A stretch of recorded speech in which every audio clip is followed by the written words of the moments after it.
Glória a Deus. Você está feliz? Vamos abrir a Bíblia em Apocalipse, capítulo 2, verso de número 12 ao verso de número 17. Vamos continuar falando sobre as igrejas da Ásia.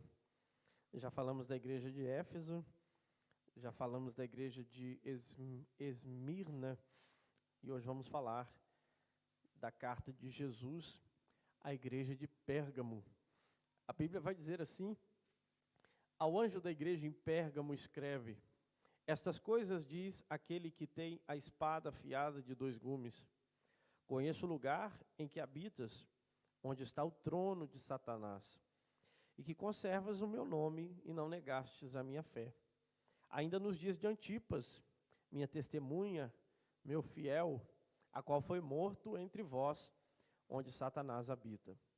Tenho toda a vida contra ti algumas coisas, pois que tens aí os que sustentam a doutrina de Balaão, o qual ensinava a Balaque a armar ciladas diante dos filhos de Israel, para comerem coisas sacrificadas aos ídolos e praticarem a prostituição. Outro sim também, tu tens os que da mesma forma sustentam a doutrina dos nicolaítas. Portanto, arrepende-te, e se não, venho a ti sem demora. E contra eles pelejarei com a espada da minha boca. Quem tem ouvidos, ouça o que o Espírito diz às igrejas. Ao vencedor, dar-lhe-ei do maná escondido, bem como lhe darei uma pedrinha branca, e sobre essa pedrinha escrito um novo nome, o qual ninguém conhece, exceto aquele que o recebe. Amém? Fecha os teus olhos. Pai, nós te louvamos, engrandecemos o teu nome e bendizemos a ti. Queremos te agradecer por essa oportunidade de estarmos na sua presença. Agora a tua palavra será ministrada. Eu peço ao teu Espírito que possa direcionar todas as coisas. A tua palavra possa vir como semente em terra fértil. Nós repreendemos o ladrão, Senhor, da palavra, e pedimos, fala ao nosso coração. Em nome de Jesus, para a glória do teu nome. Amém. Podeis assentar em nome de Jesus. Queridos, hoje vamos falar da igreja em Pérgamo. Pérgamo é uma das cidades mais importantes, ou era uma das cidades mais importantes da Ásia Menor. Se nós formos olhar para o contexto histórico e para tudo aquilo que estas cidades representavam, Pérgamo era uma cidade de importância política, religiosa, cultural e econômica.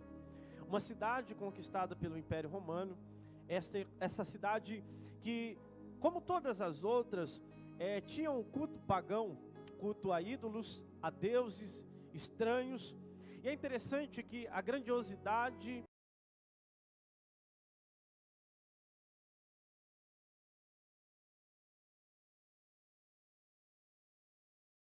dessa cidade foi justamente nessa cidade que foi construída a segunda maior biblioteca do mundo. Depois da biblioteca de Alexandria, no Egito, esta biblioteca, a biblioteca de Pérgamo, é a segunda maior do mundo, que inclusive na época rivalizava com a biblioteca de Alexandria. Existia ali mais ou menos 2.000 exemplares de escritos nessa biblioteca.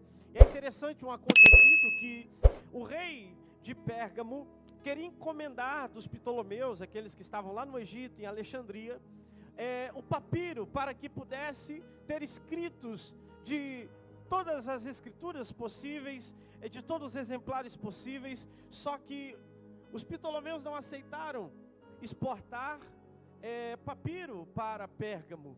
O rei de Pérgamo então falou: olha, precisamos de um novo material. Precisamos então de algo novo que possamos escrever, já que Alexandria não queria que Pérgamo crescesse a ponto de ser maior que a sua própria biblioteca. Mas os pérgamos, eles encontraram uma nova solução. Eles começaram a criar o que conhecemos como pergaminho, e daí vem a palavra pergaminho, de Pérgamo. Foi criado um novo tipo de papel para escrita, feito com couro de animal, e essa biblioteca cresceu de uma forma extraordinária. Inclusive, o papiro, ou melhor, o pergaminho, tinha uma duração muito maior, uma durabilidade muito maior do que o papiro, já que o papiro era feito com plantas e agora o pergaminho feito com couro. Então, para você ter ideia da importância dessa cidade, é nela que surge o pergaminho, é nela que existe um contexto cultural esplêndido, pois ali havia a segunda maior biblioteca do mundo no tempo de então, que rivalizava com a biblioteca de Alexandria. Tinha culto a diversos deuses, como as outras, culto ao imperador, culto a divindades gregas e romanas, e é justamente nesse contexto, nessa cidade, que Jesus vai escrever a carta à sua igreja que está ali. Nós precisamos perceber que quando falamos de igreja do Apocalipse, ou as igrejas do Apocalipse, nós precisamos entender que dentro dessas comunidades, dentro dessas cidades de importância na Ásia Menor, a igreja ali localizada eram grupos pequenos, grupos de 30, 40 pessoas. Pois às vezes podemos imaginar que era um grupo de 500 a 1000 pessoas, não, eram um grupo pequenos que lutavam constantemente para permanecer firmes na fé, para permanecer firmes à palavra de Deus, para permanecer firmes ao Evangelho, levando a palavra com amor, sofrendo perseguições e lutas para que o nome de Deus crescesse em toda aquela região. E como é de costume, Jesus ele sempre se identifica nas cartas, e agora aqui em Pérgamo não é diferente, e ele vai dizer, olha, estas coisas diz aquele que tem a espada afiada de 2 gumes. Jesus está dizendo, quem está falando agora é aquele que tem a espada afiada de 2 gumes. Quando eu fui estudar e buscar no original, é interessante que a palavra grega para espada é ronfaia. Ronfaia, se nós fôssemos estudar agora sobre guerras medievais ou sobre a história, nós entenderíamos que ronfaia é um tipo de espada. Porque se falarmos de espada, existem diversos tipos de espada, sim ou não? Então quando Jesus diz, eis aquele que tem a espada afiada de 2 gumes, poderia ser qualquer espada. Mas no original, Jesus identifica o tipo de espada que é. O tipo de espada era a espada romana, chamada de ronfaia, que inicialmente era usada como uma lança, uma grande espada que deveria se segurar com as 2 mãos. Mas o que é interessante, que esse tipo de espada, ele tem uma curvatura, como se fosse uma foice, mas uma curvatura leve. E normalmente, estas espadas só tem fio, só tem corte de um lado. E Jesus está dizendo, olha, só que a minha ronfaia, a minha espada, ela tem corte dos 2 lados. Ela tem corte e é afiada nos 2 gumes, o que não era comum para esse tipo de espada. É interessante que quando olhamos para a palavra de Deus, entendemos o simbolismo dessa espada a qual Jesus está apresentando. O simbolismo dessa espada é a própria palavra de Deus. O autor aos Hebreus, no capítulo 4, versículo 12, a Bíblia vai dizer, porque a palavra de Deus é viva e eficaz, e é mais penetrante do que qualquer espada de 2 gumes, e penetra até a divisão da alma e do espírito, das juntas e medulas, e é apta para discernir os pensamentos e a intenção do coração. Quando Jesus diz, eis aqui aquele que tem a espada afiada de 2 gumes, ele está dizendo, eis aquele que tem a palavra que é poderosa para julgar, a palavra que é poderosa para trazer juízo, a palavra que é poderosa para trazer sentença. E o autor aos Hebreus vai dizer que esta palavra, ela é tão poderosa, que ela é apta para discernir os pensamentos e as intenções do coração. Quando olhamos para esse texto, podemos nos perguntar, pastor, a alma e o espírito podem se dividir? Eu acredito que não. Que alma e espírito faz parte do homem interior e são 2 coisas indivisíveis. Não dá para separar alma de espírito. Precisamos entender o contexto. O que a Bíblia está dizendo é que essa espada, ela é apta para discernir pensamentos, falando do espírito, do lugar da mente, e intenções do coração, do lugar da alma. O que essa palavra tem poder de fazer é entender e demonstrar aquilo que é o nosso espírito e aquilo que é parte da nossa alma. Ela consegue separar aquilo que é alma e aquilo que é espírito. Não que necessariamente divida alma e espírito, mas ela consegue discernir as ações e os pensamentos da alma e do espírito. Essa palavra é poderosa. Efésios 6,17 vai dizer, tomai também o capacete da salvação e a espada do espírito, que é a palavra de Deus. Essa palavra, aleluia, que é poderosa, essa palavra em que o autor aos Hebreus diz que é viva e eficaz, essa palavra que muda a história do homem. Você pode colocar qualquer livro, qualquer história contada pelo homem, em um lugar de caos, em um lugar de dificuldades, que esses livros não vão mudar a história de ninguém. Mas em qualquer lugar em que existe um exemplar da Bíblia, as vidas que ali estão serão alcançadas pelo poder desse livro.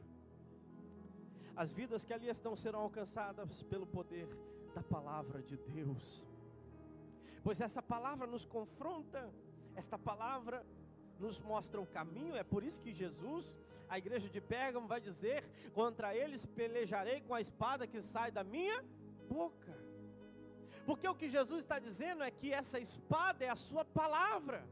A palavra que sai da sua boca é cortante, é penetrante, penetra no interior do homem, transforma a vida dele, muda a vida dele. Quando o homem abre o coração para a palavra arranca aquilo que não provém de Deus e coloca um coração de carne. A palavra é poderosa. É esse Jesus que está se apresentando à igreja de Pérgamo. Eu sou o portador da palavra, aquele que tem a palavra viva, o verbo que se fez carne. Aleluia. Deus criou o mundo pelo poder da sua palavra. Essa palavra é poderosa para mudar a nossa vida e os nossos corações, se nós deixarmos ela penetrar em nós. Essa palavra é poderosa para tirar da nossa mente toda a confusão e termos clareza de quem somos em Deus, termos clareza daquilo que é nossa alma, daquilo que é nosso espírito, daquilo que é a nossa carne. Nós temos pela palavra o poder de discernimento para entender e compreender a vontade de Deus para a nossa vida. Precisamos amar a palavra de Deus, precisamos manejar a palavra de Deus, precisamos ter sede e fome da palavra de Deus, precisamos buscar essa palavra. O salmista vai dizer no Salmo 119, como pode o homem ou o jovem purificar o seu caminho? Observando segundo a sua palavra. Como que nós podemos purificar os nossos caminhos? Observando a palavra. A palavra é lâmpada para os nossos pés, ela é luz para os nossos caminhos. Eu me lembrei de uma história. Um crente ia viajar. Esse crente ia viajar e chamou um táxi. E quando o táxi chegou, ele com a sua mochila nas costas, com a sua bolsa nas costas, ele diz ao taxista: eita, preciso ir lá em casa porque eu esqueci minha garrafa d'água, minha bússola, minha lâmpada, minha espada. Eu esqueci lá a minha coleção de cartas, de poemas. Eu esqueci lá meus livros de história. Eu esqueci lá algumas coisas e preciso buscar. Esqueci o pão que estava lá dentro, eu preciso trazer. E o homem volta para casa, o crente volta para casa. O taxista já imagina, esse homem vai voltar com uma sacola cheia de bugigangas, bússola, lâmpada, espada. Como que esse homem carrega tantas coisas assim? O que virá de lá? E quando o homem sai da sua casa, ele volta com a Bíblia em seu braço. E o taxista pergunta: mas você disse que foi buscar lâmpada, garrafa d'água, pão, espada, bússola. E ele começou a dizer: é porque esta palavra é espada quando eu preciso lutar, é lâmpada quando eu estou na escuridão, é água que sacia a minha sede, é pão que alimenta a minha fome, é bússola que me dá direção. É aqui que eu tenho a coleção de cartas, de hinos, de louvores, de poemas, de história. Tudo que eu preciso está aqui. Aleluia! Precisamos entender que essa palavra, ela é poderosa para dar vida. Talvez você diga: pastor, mas quantos com o coração endurecido, quantos não a recebem? A Bíblia diz que ela quebra pedras. Aleluia. Essa palavra é martelo que esmiuça a penha. Não tem coração de pedra que essa palavra não possa quebrar. Não tem coração de pedra que essa palavra não possa transformar. Quantos creem nisso? Aleluia. Não tem ninguém difícil que Deus não possa transformar. Onde houver um coração aberto, essa palavra vai entrar, porque ela é viva e eficaz. Jesus está dizendo para a igreja de Pérgamo: eu sou o portador da palavra. Eu sou aquele que carrega a espada. Eu sou aquele que embanha a espada de 2 gumes. É interessante, eu perguntei ao Senhor: por que esse tipo de espada? Dentre tantos tipos de espada. É porque originalmente essa espada deu início O uso dela como lança, era usada nos ombros, e era usada como lança, e depois começou a ser usado como espada no combate corpo a corpo. E aí o Espírito falou comigo, sabe por quê? A minha palavra está sendo simbolizada por esse tipo de espada, porque da mesma forma que ela confronta os que estão perto, ela também alcança os que estão longe. Da mesma forma que ela confronta aqueles que estão comigo, porque a palavra de Deus tem que nos confrontar, irmãos. A palavra de Deus tem que falar conosco que nós precisamos sentir o desejo de mudar, sentir o desejo de ter uma vida nova em Deus. E é por isso que a palavra nos confronta, mas também alcança os que estão longe. A palavra alcança aqueles que estão perdidos. A palavra alcança aqueles que precisam ouvir a mensagem do Evangelho. Aleluia! A palavra que sai da boca de Cristo, essa palavra é poderosa. Precisamos amá-la. Precisamos zelar por ela. Precisamos ter sede e fome dessa palavra. Quando nós negligenciamos o poder da palavra, nós estamos deixando de viver o extraordinário de Deus na nossa vida. Não podemos nos contentar em viver uma vida superficial, pois a palavra tem orientação para todas as coisas. Eu me lembro de um dia, estávamos evangelizando, e nós, na juventude, fazíamos algumas coisas malucas para falar de Jesus. Por exemplo, corríamos atrás de carro com panfletos para jogar dentro dos vidros. Íamos atrás das pessoas. Entrávamos em bares para falar do amor de Jesus. E um dia, passando um senhor de bicicleta, eu levantei o meu folhetinho: posso te dar uma palavra de Deus? Ele passou pedalando. E com muita ignorância ele gritou: eu quero a palavra do dinheiro, e saiu pedalando. Mas não sabe ele que essa palavra, ela tem orientação para toda a vida do homem, inclusive para a vida financeira, para todas as coisas, para o seu casamento, para a sua família, para o seu trabalho, para a sua vida ministerial. A Bíblia tem instrução para tudo. A Bíblia é um manual de regra e fé do crente, e o crente que maneja bem essa palavra, Satanás não pode derrubar ele, porque esta palavra é espada. Paulo disse isso: a espada do Espírito é a palavra de Deus. Jesus venceu a Satanás na tentação no deserto pelo poder da palavra de Deus. Quando você usa a palavra de Deus, o inimigo bate em retirada. Às vezes a gente pergunta: pastor, como que eu oro? Como que eu devo orar? Usa a palavra de Deus na sua oração. Cita versículos enquanto você estiver orando. Usa a palavra, porque isso é poder. O inimigo não resiste diante de uma igreja que maneja essa espada poderosa. E Cristo é o portador dessa palavra. A Bíblia diz que os céus e a terra vão passar, mas as palavras de Jesus jamais passarão. Aleluia! Que coisa maravilhosa. Quantos amam a palavra de Deus? Precisamos ter o desejo de buscar. Precisamos ter o desejo de conhecer. Pastor, eu não entendo quando eu leio. Continue lendo a si mesmo. Ore a Deus e peça para que Ele abra a sua mente, o seu entendimento. Pois é na palavra que temos tudo que nós precisamos. E precisamos valorizar isso. Quantos morreram para que hoje tivéssemos uma Bíblia nas nossas mãos? Hoje tem Bíblia de todo jeito, né? Bíblia com zíper, Bíblia sem zíper, Bíblia rosa, Bíblia com purpurina, Bíblia da mulher, Bíblia do homem, Bíblia da criança. Tem Bíblia para todo gosto. E às vezes achamos que sempre foi assim. Mas muitos homens morreram para que hoje tivéssemos a palavra de Deus. E quantos países ainda hoje não têm a palavra?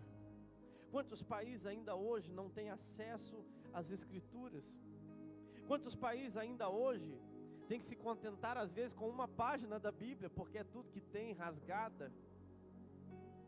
E talvez aquele único texto é a base para a sua vida cristã, e hoje você tem tudo à sua disposição, e às vezes nós não valorizamos.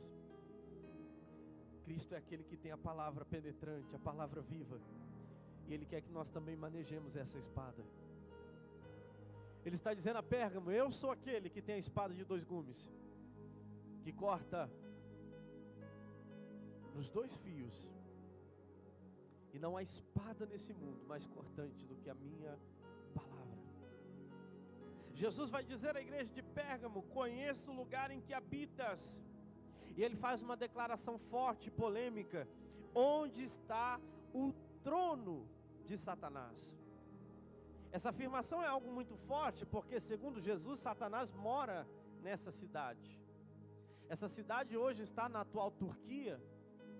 E segundo Jesus, Satanás habitava nessa cidade. Ali estava o trono de Satanás.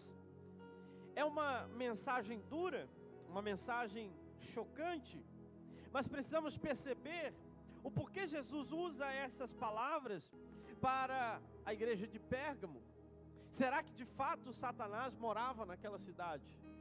Será que literalmente Satanás habitava ali, ali estava o seu trono? Precisamos entender o contexto cultural dessa cidade, para que possamos ter talvez alguma ideia, claro que não conseguimos afirmar, mas ter alguma ideia do que de fato Jesus está dizendo aqui. A verdade é que esta cidade, a cidade de Pérgamo, se formou nela uma montanha, uma acrópole, que seria uma montanha plana, e neste lugar foram construídos muitos templos a deuses pagãos. Muitos templos a deuses, templos até mesmo ao imperador Trajano. Havia um templo no lugar mais alto dessa cidade. Havia uma diversidade de templos e culto a deuses pagãos.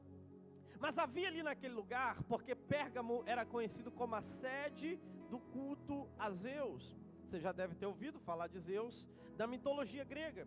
E nesse lugar havia um altar para Zeus, que era muito famoso, e até hoje é falado o altar de Pérgamo. E ali eram oferecidos holocaustos, ali eram oferecidos cultos a Zeus, que segundo a mitologia grega era o maior de todos eles. E quando o Senhor olha para Pérgamo e diz: eis que aí está o trono de Satanás.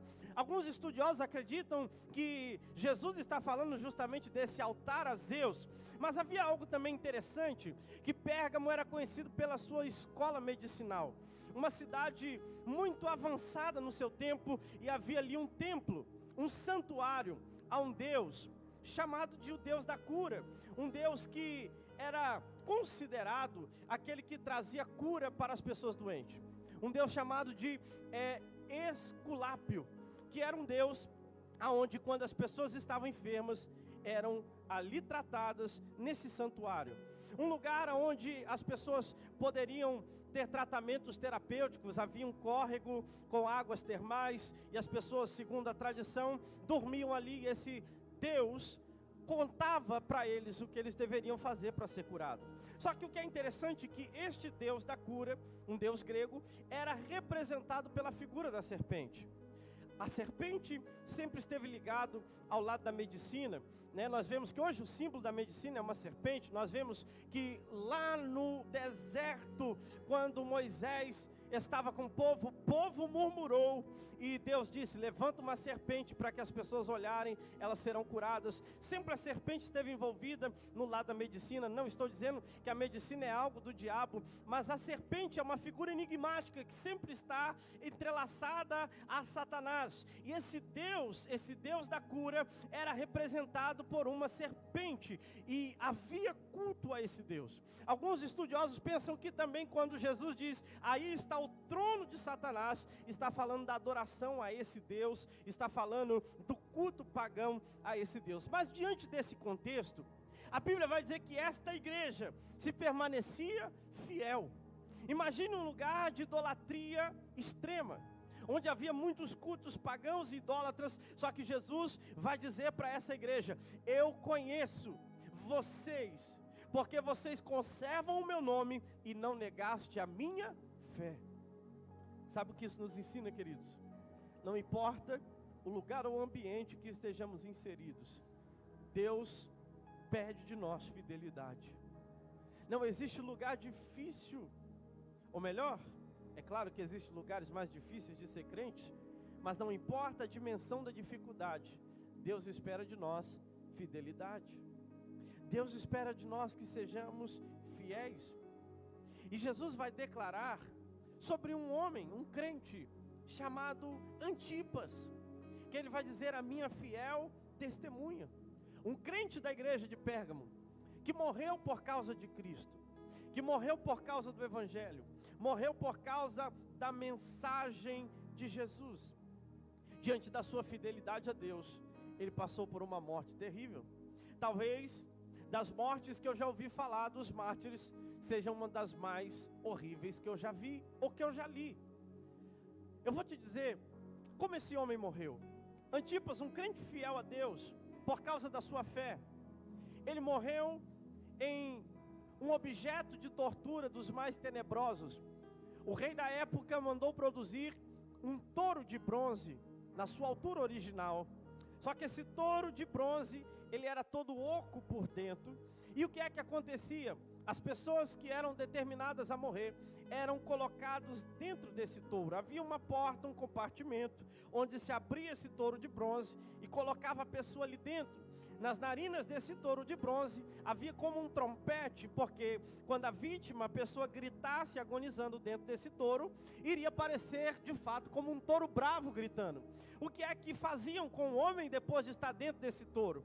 Acendiam uma fogueira debaixo da barriga desse touro de bronze. A fogueira ia esquentando o bronze e a pessoa ia cozinhando lentamente ali dentro. Foi dessa forma que esse homem que Jesus está dizendo morreu. Ele morreu cozinhado em um touro de bronze por causa de Cristo e por causa do Evangelho. Talvez muitos bateriam e começariam a gritar: eu nego a Jesus, me deixe sair, eu não quero mais a Jesus. Mas ele permaneceu lá dentro sofrendo, sendo fiel à palavra de Deus. E é por isso que Jesus vai dizer: ele é a minha testemunha fiel, que foi morto aí nesse lugar onde Satanás habita. Irmãos, quando olhamos para o testemunho desses homens, imagine o sofrimento. Ser cozinhado vivo por causa do Evangelho. Uma morte lenta e dolorosa. Mas em nenhum momento viram aquele homem negar a Jesus. O que é que tem nos feito voltar atrás, irmãos? O que é que tem nos feito desanimar? O que é que tem nos feito parar no meio do caminho? O que é que tem nos feito desistir de Jesus?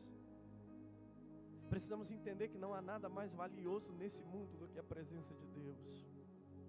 Não há nada mais valioso nesse mundo do que estar aos pés do Senhor. Não pense que Jesus veio para te dar bênçãos. Ele não veio para isso, Ele veio para te salvar. E Ele quer que você esteja com Ele na eternidade para sempre. Mas para isso Ele te chama para ser fiel. Ele te chama para viver uma vida de fidelidade. Quando olhamos para um testemunho como o de Antipas, nos perguntamos: Senhor, será que de fato estamos vivendo o verdadeiro cristianismo? Quantos negam a fé por coisas tão pequenas? Quantos negam a fé por coisas tão banais? Quantos negam a fé por coisas tão supérfluas? Coisas que não agregam em nada. E o Senhor está dizendo: eu procuro fidelidade da minha igreja. Quantos trocam o Senhor por coisas tão banais? Coisas efêmeras, passageiras. O Senhor está à procura dos verdadeiros adoradores, que adoram o Pai em espírito e em verdade. Você procura alguma coisa que você não sabe onde está? Você procura alguma coisa que está de fácil acesso? Sim ou não? Sim ou não? Você procura alguma coisa que você sabe onde está? Sim ou não? Não. Se você sabe onde está, você não procura. Olha o que Jesus diz: estou procurando. Não que Ele não saiba onde está, mas Ele está querendo demonstrar a dificuldade de encontrar homens e mulheres fiéis. Não que Ele não saiba onde está, mas Ele está demonstrando através dessa fala a dificuldade de encontrar crentes fiéis. Mas que Ele possa olhar para a igreja de Lagoa e olhar para mim, para você, e dizer: ali há um crente fiel, ali há um irmão fiel, ali há uma irmã fiel, ali há alguém que está permanecendo mesmo diante das lutas, alguém que está continuando, mesmo diante das dificuldades. Não importa se você parou, se você fraquejou, sempre há tempo de voltar e se colocar diante dos pés do Senhor e dizer: eis-me aqui, Senhor, eu me arrependo e quero voltar para a Tua presença. Pois as coisas desse mundo são passageiras. Nada preenche o coração do homem se não for a presença de Deus. Eu imagino o gozo e a alegria desses homens quando morriam. Porque nos seus pensamentos eles não diziam: estamos morrendo. Eles diziam: estamos indo para casa. Eles não diziam, acabou a minha vida. Eles diziam, a nossa vida vai começar de verdade agora. Será que nós temos essa convicção, irmãos? Será que nós temos essa certeza em nosso coração? Pastor, mas as finanças estão difíceis, vou parar de ir para a igreja. Meu casamento está uma luta, vou parar de ir para a igreja. Eu estou com uma enfermidade, vou parar de ir para a igreja. Pare com isso, irmãos. Nada pode te dar alegria. Nada pode te dar paz. Nada pode preencher o seu coração se não for a presença de Deus. Olhe por exemplo desse homem. Olhe para o exemplo daqueles que morreram pela fé em Jesus. Olhe para o exemplo de Policarpo, que falamos na semana passada, que morreu por uma lança, pois colocaram ele na fogueira e o fogo não queimava e os soldados enfiaram uma lança nele. Olhe para o exemplo daqueles que não negavam Jesus diante das dificuldades. E Jesus vai olhar para essa igreja e vai dizer, olha, vocês têm sido fiéis, pois não negaste o meu nome. E Antipas, minha testemunha, foi fiel. Mas eu tenho todavia contra ti algumas coisas. Pois que tens aí uns que sustentam a doutrina de Balaão, o qual ensinava a Balaque a armar ciladas diante dos filhos de Israel para comerem coisas sacrificadas aos ídolos e praticarem a prostituição. Havia pessoas fiéis nessa igreja, mas havia ali um grupo que defendia doutrinas que não condiziam com a fé genuína e verdadeira. E Jesus está dizendo, olha, eu tenho contra vocês que tem aí um grupo que sustenta no meio de vocês a doutrina de Balaão. Isso não tem me agradado. Quem foi Balaão? Nós sabemos muito bem. Balaão era chamado de profeta. E ele foi contratado para amaldiçoar o povo de Deus por Balaque, mas ele não conseguiu amaldiçoar. Inclusive ele diz, como posso eu amaldiçoar um povo que Deus abençoou? Mas ainda assim, ele fez pactos de amizade com o rei Balaque, claro, interessado no lucro e no dinheiro, e começou a instruir a Balaque uma maneira de destruir o povo de Israel. Olha, coloca mulheres no meio do povo. Mulheres que vão chegar sutilmente e vão levar o povo a comerem comida de idolatria, a se envolverem sexualmente com essas mulheres. Quando você começar a entrar com o pecado no meio do povo, de forma sutil, você vai destruir o povo de Israel. E o que é que Jesus está falando para esta igreja? Que eles não devem aceitar a doutrina de Balaão. A doutrina de Balaão se consiste em duas vertentes. Primeiro, o lucro é melhor do que a fidelidade. A Bíblia vai dizer isso, Judas, versículo 11, na nova tradução linguagem de hoje. Ai deles, seguem o mesmo caminho de Caim, por causa de dinheiro, eles se entregam ao mesmo erro de Balaão. E como Corá se revoltou e foi destruído, eles também se revoltam e serão destruídos. 2 Pedro 2,15, 16, na versão fácil de ler, eles abandonaram o caminho do bem e se perderam. Eles seguiram o caminho de Balaão, filho de Beor, que amou o dinheiro e ganho pelo mal que fez. Mas ele foi repreendido por causa do seu pecado, pois um jumento, que naturalmente não fala, falou com voz humana e impediu que o profeta seguisse em sua loucura. Então a primeira vertente da doutrina de Balaão é o quê? Amar mais o lucro do que a fidelidade. Um homem que era para ser fiel a Deus, um homem que carregava um título de profeta, ele não está interessado em ser fiel à palavra de Deus, ele está interessado em receber benefícios próprios. Ele está interessado no lucro e nas riquezas, naquilo que ele pode adquirir com o seu título de profeta. Quantos hoje na igreja, quantos hoje aí afora, valorizam mais o lucro do que a sua fidelidade a Deus? Seguindo essa doutrina demoníaca, onde as pessoas estão mais preocupadas em o seu bem-estar, em satisfazer os seus desejos pessoais, ao invés de obedecer a palavra de Deus. Quantos entram dentro da igreja buscando um benefício de Deus, mas não querem viver uma vida santa de fidelidade a Ele? Isso é doutrina de Balaão, quando nós estamos mais preocupados em receber de Deus um benefício pessoal e próprio, ao invés de viver uma vida de santidade na sua presença.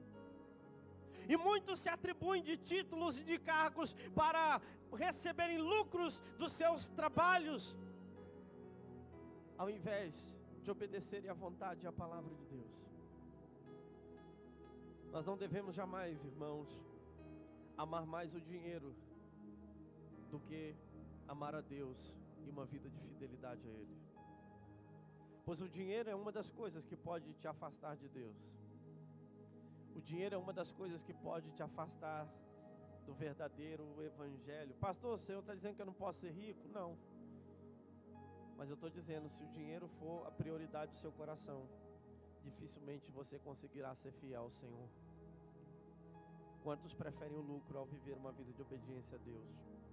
Quantos querem usar a igreja para ganharem lucro e para viver esbaldando do dinheiro dos fiéis? Quantos estão seguindo essa doutrina? Essa doutrina que não tem comprometimento algum com a palavra e com o evangelho. Essa doutrina que faz com que as pessoas venham para a igreja pela motivação errada. Irmãos, a sua motivação para vir à igreja nunca deve ser receber. Sabia disso? A sua motivação a entrar por essas portas sempre deve ser entregar. Apesar de Deus abençoar a cada um de nós aqui, e recebemos bênçãos, sim ou não? Mas essa nunca deve ser a motivação do nosso coração. Ah, Senhor, eu vou na igreja hoje porque eu preciso de uma bênção. Ah, Senhor, eu vou na igreja porque eu preciso passar na prova da faculdade. Ah, Senhor, eu vou na igreja porque eu preciso passar na entrevista de emprego. Ah, Senhor, eu vou na igreja porque eu preciso de uma libertação na minha família. Ah, Senhor, eu vou à igreja porque eu preciso pagar uma conta e não tenho dinheiro. Ah, Senhor, eu vou para a igreja porque eu preciso de uma cura, porque estou enfermo. Não! Senhor, eu vou na igreja para te entregar o meu louvor e a minha adoração. Eu vou para oferecer o meu coração diante do seu altar. Eu vou para entregar a minha melhor adoração, o meu melhor louvor. Eu vou abrir o meu coração ao Senhor. Eu vou adorar com os meus irmãos ao Deus que é digno de toda a glória e de toda a honra. Essa deve ser a motivação de estarmos aqui. Porque aí acontece o que a Bíblia diz: as bênçãos nos seguirão. Não devemos correr atrás das bênçãos. Precisamos deixar que elas corram atrás de nós, amém? Deixe que a bênção grite: ei, me espere porque eu quero te alcançar. Corra atrás de Jesus e da sua palavra. Quando entramos na presença de Deus com a motivação errada, nós muitas das vezes vivemos um evangelho superficial. Um evangelho de benefícios, um evangelho onde os meus interesses são maiores do que os interesses de Deus. Não é esse o plano de Deus para nós. Jesus deixou claro: não se pode servir a dois senhores. Ou serviremos a Deus ou a Mamon. Em outras traduções, ou serviremos a Deus ou ao dinheiro. Balaão escolheu servir ao dinheiro. Balaão preferiu o lucro ao invés de uma vida santa e fiel a Deus. Isso é uma das vertentes da doutrina de Balaão. A outra vertente é a liberalidade, porque Abraão aconselhou a Balaque a justamente introduzir o pecado sutilmente para destruir o povo. Pois Balaão sabia, se o povo pecasse, Deus não estaria com eles. Balaão sabia que se levasse o povo a prevaricar, a se rebelar, a viver uma vida de moralidade sexual, de idolatria, Deus não estaria com eles. E esse foi o conselho de Balaão a Balaque, Números 31:16. E eis que essas foram os que, por conselho de Balaão, deram ocasião aos filhos de Israel de prevaricar contra o Senhor no negócio de Peor, pelo que houve aquela praga entre a congregação do Senhor. Balaão agiu sutilmente, pensando no ganho. E é por isso que em Apocalipse Jesus vai dizer: olha, não caiam nessa doutrina de Balaão, onde ele quer fazer o povo pecar, dizendo aos israelitas que devem comer alimentos oferecidos aos ídolos e cometer imoralidades. Não caia nesse engodo, nessa doutrina e nesse pecado. Qual é a doutrina de Balaão? A segunda vertente é a liberalidade. É o pecado sutil, é o pecado que vem escondido. Salomão vai dizer: olha, o problema não é as raposas, mas sim as raposinhas que entram na vinha sorrateiramente e destrói toda a vinha. Tudo que Satanás quer é homens que levem essa doutrina para cima dos púlpitos. Não, isso não tem problema. Não, isso não tem nada a ver.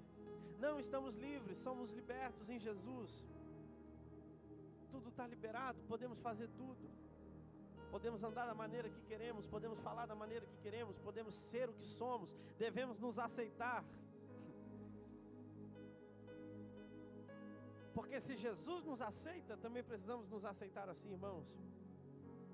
Jesus nos aceita, mas não aceita o nosso pecado. Jesus nos aceita, mas não aceita a nossa iniquidade. Ele nos chama a uma vida de transformação. Paulo vai dizer, tudo me é lícito, mas nem tudo me convém. Tudo me é lícito, mas eu não vou me deixar dominar por nenhuma dessas coisas. A doutrina de Balaão é introduzir o pecado sorrateiro. O pecado em forma de, não, isso não tem problema, isso não vai trazer problema algum. Paulo vai dizer aos Gálatas 5:13, mas vocês, irmãos, foram chamados para viver a liberdade. Somos livres, amém? Amém ou não amém? Só que olha o que Paulo vai dizer, não deixe com que a liberdade de vocês se torne um pretexto para o que faça o que agrada a natureza pecadora de vocês. Ao contrário, sirvam uns aos outros em amor.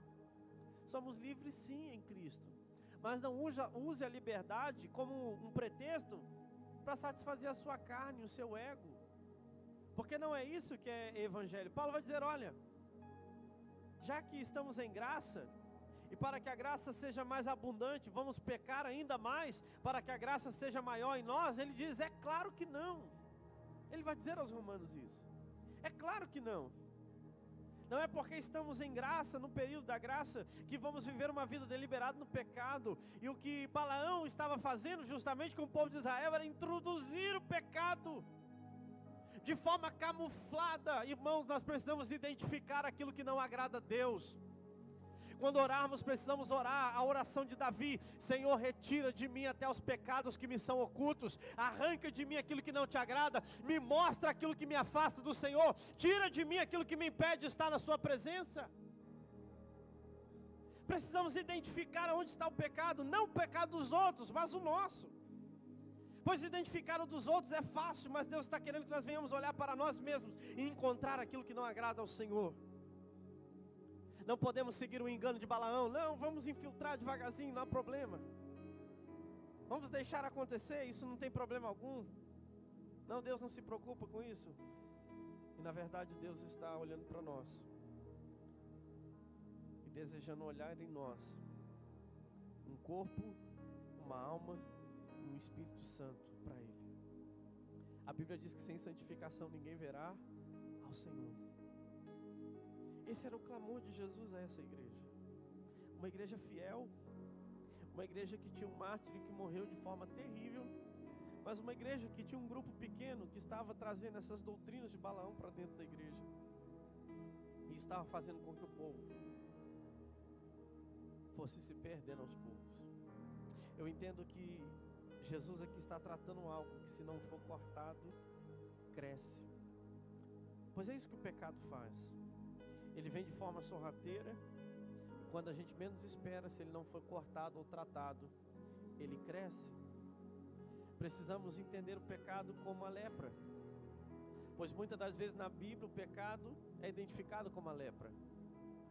A lepra, quando alguém era cometido dessa doença, os primeiros sintomas só apareceriam de 3 a 5 anos depois que a pessoa já fosse leprosa. O pecado é da mesma maneira. Você peca hoje, você peca amanhã, mas as consequências talvez venham daqui 3 a 5 anos. Por isso precisamos andar numa vida de santidade, amém, irmãos?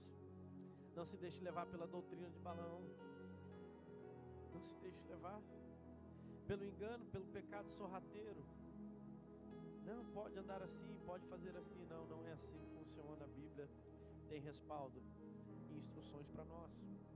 Jesus olha para aquela igreja e diz: tem outra coisa. Também tu tens os que da mesma forma sustentam a doutrina dos nicolaítas. Na igreja de Esmina, ou melhor, na igreja de Éfeso, tinha também esses nicolaítas, mas eles não aceitavam os ensinos deles.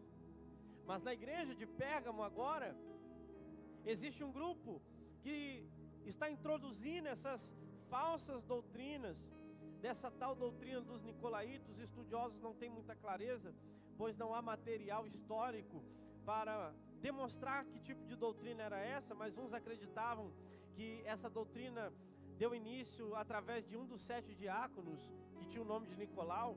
Isso não podemos comprovar. Os estudiosos dizem também que essa doutrina tinha alguma relação com o gnosticismo. O que era o gnosticismo? Valorizar a alma e dizer que a carne não serve para nada, que a carne você pode pecar, que isso não consegue de maneira nenhuma sujar o teu espírito, e você pode viver uma vida de pecado, andar de qualquer maneira, que o que importa é a alma e o espírito andarem em comunhão com Deus. O gnosticismo era algo que era muito forte na igreja primitiva, mas era combatido pelo Senhor. E Jesus deixa claro, portanto, arrepende-se. Arrepende-te, ó igreja. Esse é o chamado de Deus para nós, irmãos. Se arrepender. Se arrepender daquilo que não agrada a Deus. Se arrepender das vezes daquilo que fazemos que entristece o Espírito Santo de Deus. Se arrepender, porque o chamado de Jesus é iminente para que nós venhamos voltar para a sua presença e estar diante dele, sendo fiel à sua palavra. Pastor, mas eu já sou crente há muitos anos.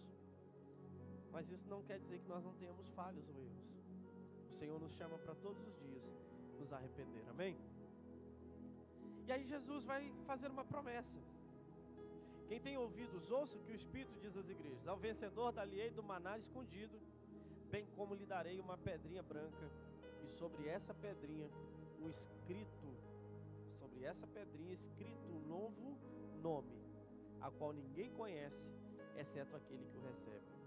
Aqui é 2 coisas que Jesus promete ao que vencer: o maná escondido e a pedrinha branca. Você já deve ter ouvido falar, né? Que quando nós formos salvos, receberemos uma pedrinha branca com um novo nome. Isso é uma promessa de Jesus. Mas o que isso representa? Primeiro, o maná escondido. Nós precisamos perceber algumas coisas. Êxodo 16, 14 e 15, a Bíblia vai dizer: e alcançando-se o orvalho caído, eis que sobre a face do deserto estava uma coisa miúda, redonda, miúda como a geada sobre a terra. E vendo os filhos de Israel, disseram uns aos outros: que é isso? Porque não sabiam o que era. Disse-lhe, pois, Moisés: este é o pão que o Senhor vos deu para comer. Deus fazia chover pão para aquele povo. Você já abriu a janela da sua casa e viu pão caindo do céu? Era o que aquele povo via. Eles abriam a janela pela manhã e estava chovendo pão para eles. Deus todos os dias mandava provisão. Deus todos os dias mandava o recurso para eles. Em Êxodo 16, 33, a Bíblia vai dizer: então Moisés orientou Arão: toma um vaso com capacidade para 2 litros e enche-o de maná, e coloca-o diante do Eterno, a fim de que esse seja guardado para os nossos descendentes. Ou seja, todo dia Deus mandava maná. A Bíblia diz que se alguém pegasse para outro dia, o que acontecia?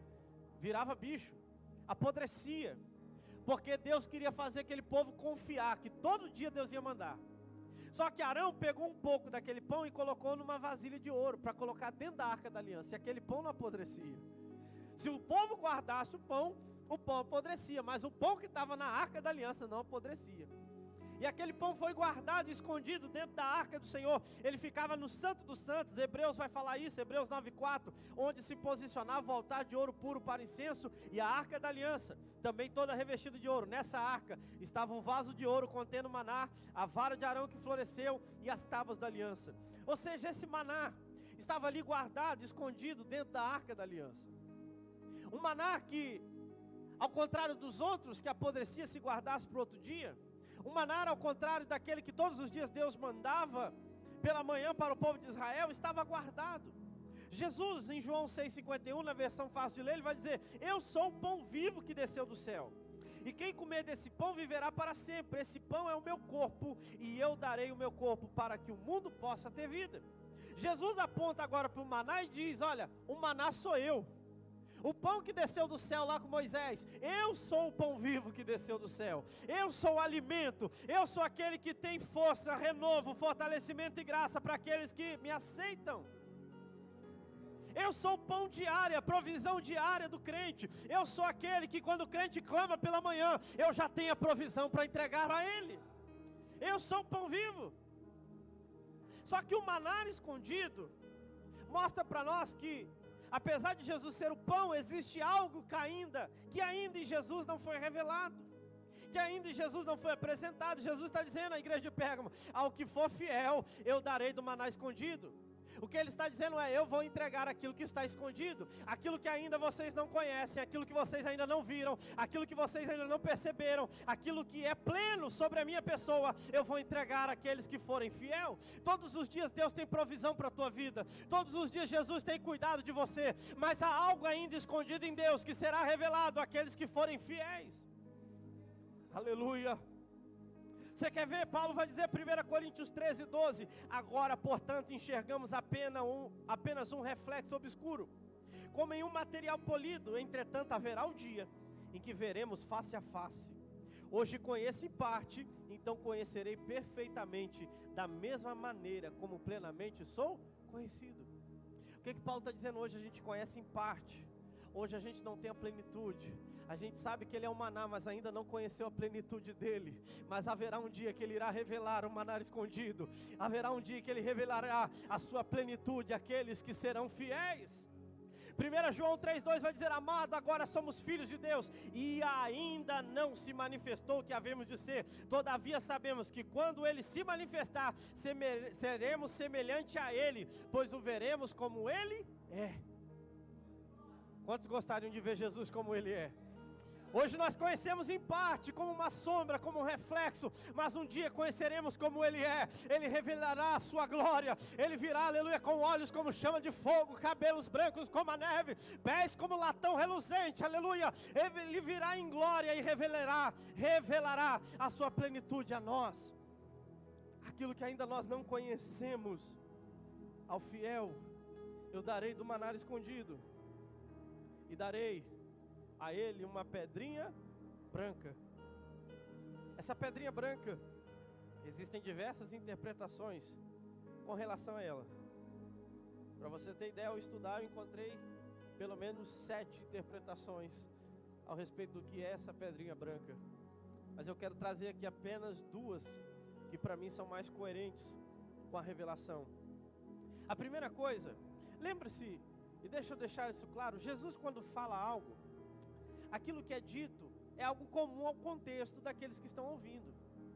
Jesus quando falava em parábolas, tudo aquilo que Ele falava para nós parece estranho, mas para aquele povo da época, eles entendiam, talvez não entendiam a mensagem por trás da parábola, mas entendiam muito bem os elementos que Jesus usava.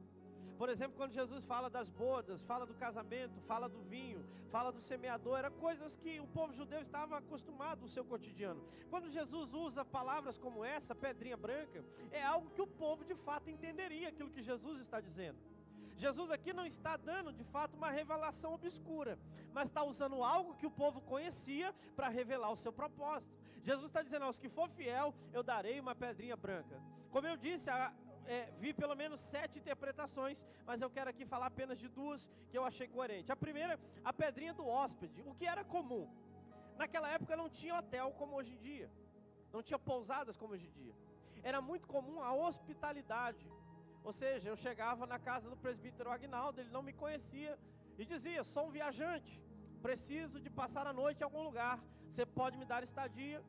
O presbítero Aguinaldo, como um bom hospitaleiro, ele deixaria eu passar a noite em sua casa. E dessa hospedagem, às vezes, se originava uma amizade. E quando se originava uma amizade entre o hóspede e o hospedeiro pegava uma pedra branca, partia essa pedra, colocava o nome deles cravado nessas pedras, e cada um ficava com um lado da pedra. Isso era um sinal de que todas as vezes que o viajante precisasse de uma casa para repousar, bastava ele chegar com a metade da pedra e eles conectavam as 2 pedras, apontando para a sua amizade. Ali ele poderia ficar quantas vezes ele precisasse, quantos dias ele quisesse, pois ali surgiu um vínculo de amizade. O que Jesus está dizendo então com a pedra branca é que aqueles que vencer terão morada eterna com Ele, aqueles que vencer terão hospedagem quando quiserem com Ele. Jesus disse em João 14, 2, 3, na casa de meu Pai há muitas moradas, se não fosse assim eu vos teria dito, pois vou preparar-vos um lugar, e se eu for e vos preparar um lugar, virei outra vez e vos levarei para mim mesmo, para que onde eu estiver, estejais vós também. Essa pedrinha fala da mensagem de Jesus para nós: olha, eu tenho morada para você, quando você precisar as portas estão abertas, e um dia eu te levarei para morar comigo eternamente nas mansões celestiais. Aleluia, glória a Deus. Outra interpretação para a pedrinha branca é que nos tribunais, o que acontece? Se você for hoje, agora, na Turquia e chegar em Pérgamo, você vai ver que normalmente o chão da cidade, das ruínas que ali estão, são cascalhos, pedrinhas brancas e pretas, de diversos tamanhos. E nos tribunais a justiça funcionava da maneira seguinte: havia um réu e havia ali um grupo de júri, de pessoas que iriam dizer se a pessoa é culpada ou inocente. Havia um baú depois da defesa e depois da acusação apresentar os seus argumentos. Esses júris iam até esse baú. Se um júri achasse que aquele réu era culpado, colocava uma pedra preta, cravada a sentença na pedra dentro daquele baú. Se alguém achasse que aquele homem, o réu, era inocente, colocava uma pedra branca, dizendo a causa da justificação daquele homem. Então isso também aponta para algo profundo, que Jesus está dizendo à igreja que for fiel e permanecer fiel, eu darei uma pedrinha branca. Sabe o que Jesus está dizendo? Eu declararei justo, ele será declarado inocente, não há culpa sobre ele, não há como ter condenação sobre ele, pois não há nenhuma condenação para quem está em Cristo Jesus. Eu o justifiquei. Aleluia! Quando a Bíblia está falando de um outro nome, não necessariamente é um nome próprio. O Tiago vai se transformar em James no céu. Não. Talvez está falando de caráter, de algo pessoal da pessoa. O que de fato, na verdade, Jesus está dizendo é que se fosse no caso do hospedeiro, aquele que era conhecido como hóspede, como peregrino, agora é chamado de amigo. Aquele que era considerado culpado, agora é chamado de justificado. Um outro nome, uma outra qualidade de crente. Aleluia, glória a Deus, louvado seja o nome de Jesus. Olha o que diz Atos 13:39, por intermédio de Jesus, todo aquele que crê justificado de todas as faltas de que antes não pudeste ser justificado pela lei de Moisés. Paulo em Romanos 5:1 vai dizer, portanto, havendo sido justificado pela fé, temos paz com Deus, por meio do nosso Senhor Jesus Cristo. Aleluia. Por Ele fomos justificados. Ou seja, diante de tantas interpretações, eu não acredito que talvez essa pedra seja literal. Deus não vai dar uma pedra branca para você. Ele está transmitindo uma mensagem para a igreja de Pérgamo. E dentro das mais coerentes, eu acredito que Jesus está dizendo, olha, você já não é mais hóspede, você é amigo, você tem morada. Você já não é mais culpado, você é inocente, pois eu paguei a culpa. Eu paguei a dívida. E não paguei com ouro e com prata ou com coisas corruptíveis, mas paguei com meu próprio sangue, para que você pudesse ser justificado. Por isso, quem tem ouvidos, ouça o que o Espírito diz à igreja. Que não venhamos cair no engodo da doutrina de Balaão. Que não venhamos cair no engodo da idolatria, da liberalidade, do lucro acima da fidelidade. Que venhamos ser fiel como Antipas. Venhamos nos arrepender todos os dias. E venhamos manejar a palavra de Deus, pois Jesus é o portador da palavra. Pois aqueles que forem fiel vão comer do maná escondido e receberão a pedrinha branca com um novo nome, que só aquele que recebe conhece, algo íntimo revelado a mim e você. Amém? Diga para o seu irmão, vale a pena ser fiel, irmão. Não, diga forte, vale a pena ser fiel. Se coloque de pé em nome de Jesus, vamos orar. Aleluia. Glória a Deus, aleluia, aleluia. Aleluia, aleluia. Você pode adorar a Deus nessa noite, aleluia. Espírito Santo de Deus, nós te adoramos, nós te exaltamos, Senhor. Livra-nos, ó Pai, do engodo, ó Pai querido, da doutrina de Balaão, Senhor, da liberalidade, Senhor, da libertinagem, Senhor, que venhamos viver uma vida santa, que venhamos permanecer fiel, Senhor, diante de um mundo de pecado, de idolatria, de paganismo, de ateísmo, Senhor, de pecado. Nós venhamos andar uma vida santa com o Senhor. Nos ajuda, Senhor, a vencer, ó Pai, ó Deus querido, os embates espirituais e as lutas que enfrentamos no dia a dia, Senhor, mas que nós possamos permanecer com o nosso coração fiel e firme na Tua presença, ó Pai. Continua sustentando o Teu povo, que possamos ser fiel diante das lutas, luta, diante das dificuldades, permanecer adorando e glorificando ao Teu santo nome, porque valerá a pena, Senhor, pois um dia estaremos contigo para sempre na eternidade, adorando ao Rei dos Reis e Senhor dos Senhores. Toma a Tua igreja nas Tuas mãos e fortalece o Teu povo em nome de Jesus. Amém. Aplauda Jesus bem forte. Glória a Deus.